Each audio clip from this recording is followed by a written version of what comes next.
Okay, you have bought a lovely, beautiful Skywatcher Heritage 100 millimeter telescope. Beautiful colors. I wish they had this color for the refractors, a little golden also, something like that. But anyway, it's a very beautiful telescope. It's a very capable, better than whatever I could have when I was a kid. And it has a very good mirror, I must say that. And the image you get with this is quite sharp. The thing is that the telescope has a F number, which is only 4. That means it's a fast telescope. It gives you very wide angle view. But if you want to watch objects which are like a moon or Jupiter and you want to see more details on them, it's better to have a telescope which has a higher F number. Higher F number means, what is F number, first of all? F number is the focal length of the telescope. So the light path from here to here, which is 400 millimeter, divided by the aperture of the telescope. So aperture of the telescope is 100 millimeter. F number, the focal length is 400. 400 divided by 100, both of them are in millimeters, gives you the number of F4. You can actually increase the F number if you reduce the D, the diameter. So if I can by one mean reduce the F number, the D number, I go with a lower, a higher F ratio, and that helps me to actually see more details on the moon, better details, or more stable, with a sharper, crisper, and the planets. It practically makes it a slower telescope in the astronomical terms. This is a fast telescope. The F number is low. If I can make it to F number 10 or 20, 19, I can make it to be slower, and that means makes it practically a planetary telescope also. There is a aperture stop here, but this is at the center, and this obstructed by the central obstruction here, the secondary mirror here. So if you want to avoid that, we can make an off-center circle like the one that is here, and for that I will show you how to make one. I will show you. Okay, this is telescope actually on a beautiful Dobsonian. I bought this telescope for just the Dobsonian mount to it, but the telescope itself is really good quality. Let me dismantle it and I will show you how to do it. Okay, as you can see, I have now the telescope optical tube assembly separated from the Dobsonian mount. I must say I have 2 of this telescope because of this Dobsonian mount. I use it with my other refractors, and one of them is actually on this one. So it's a very good, versatile Dobsonian mount, and it's worth every penny that you spend on this. So I'll put the Dobsonian mount. I don't need it at the moment. I just go for the reduction of the aperture to make the F number larger. So we go ahead with that. So for this purpose, I need a piece of card. My card was really odd shaped. I already cut pieces of it. So I joined 2 pieces of it together to make it equal to the circle of this telescope. Okay, I now remove the cap of the telescope, and I put this over this circle. I'll show you.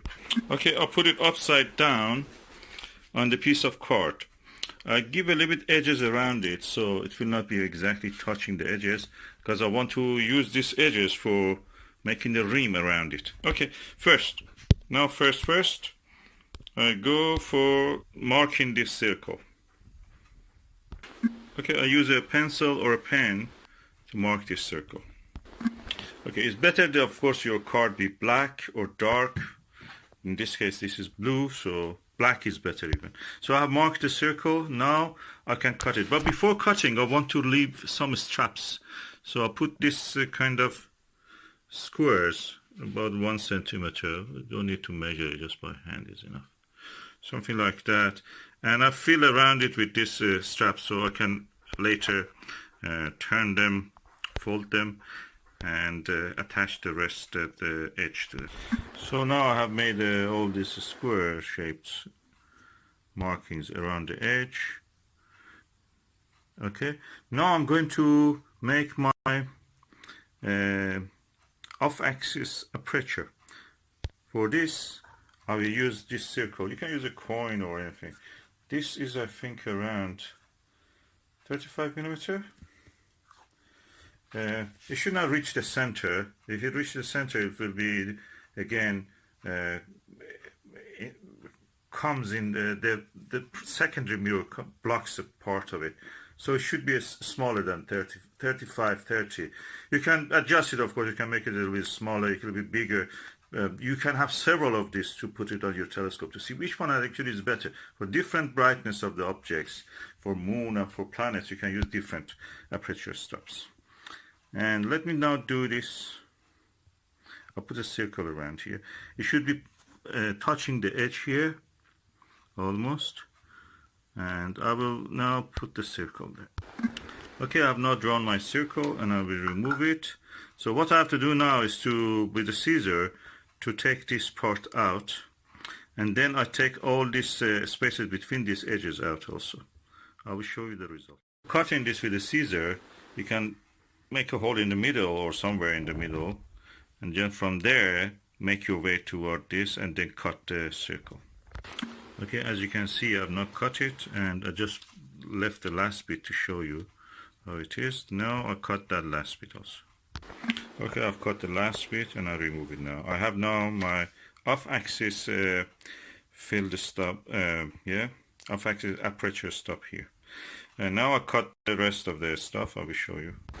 Okay, you can see what I'm doing now. Okay, and I'm cutting this, and when I'm finished, I will turn them this way and join them with a piece of paper all together. So they will go like that on the telescope tube. Okay, now the aperture stop is finished, almost. The only thing is that when you are here at this area, it gets thin. One way of avoiding this is just to put your circle a little bit away from the edge. But here I made that mistake. But anyway, I gave a little bit thickness out of the circle, as you can see. So I didn't exactly went on the line. I just moved a little bit out of it. So at this stage, the aperture stop is ready. You can just sellotape it on the top. But if you want, you can just bend these edges, all these edges.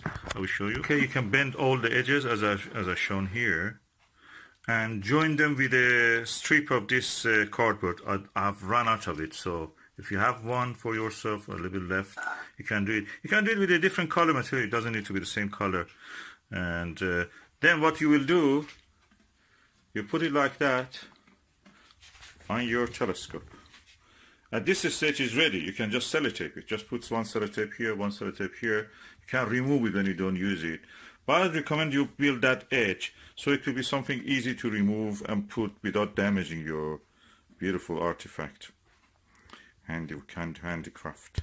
So that is ready. Now I have a off-axis aperture stuff. My F number is yet the same. Focal length is 400, but my diameter of the aperture, the opening, light gathering opening, is almost half or less than half. This was 100. This is now probably 3 or 4 centimeter. So 400 divided by 40, 4 centimeter, 40 millimeter, that means 400 divided by 40 is 10. Now I have a telescope which is F10. The F number, focal ratio number, focal length divided by aperture opening makes it 10. So it's very slower telescope. Is very good for viewing the planetary surfaces, for moon, for other things. So because it practically you have reduced the glare, the excess light that may dazzle your eye, or hide the details that you want to see in the lower light, just make a little reduction in the light. That makes it possible. You can make several of these. You can make it smaller than this. You can make it a little slightly bigger. And if you make 2 of these, actually you can use that 2 apertures for achieving the most accurate focus for yourself. You have to practice on that. This is another issue that you will learn. But at this stage, this is ready. You can just sellotape it here, sellotape here, or as I mentioned, use a cardboard band here, piece of cardboard, something around here, to join these tabs and make something like this that you can put it on and lift it at your own will. That's done. Now you have a full aperture stop.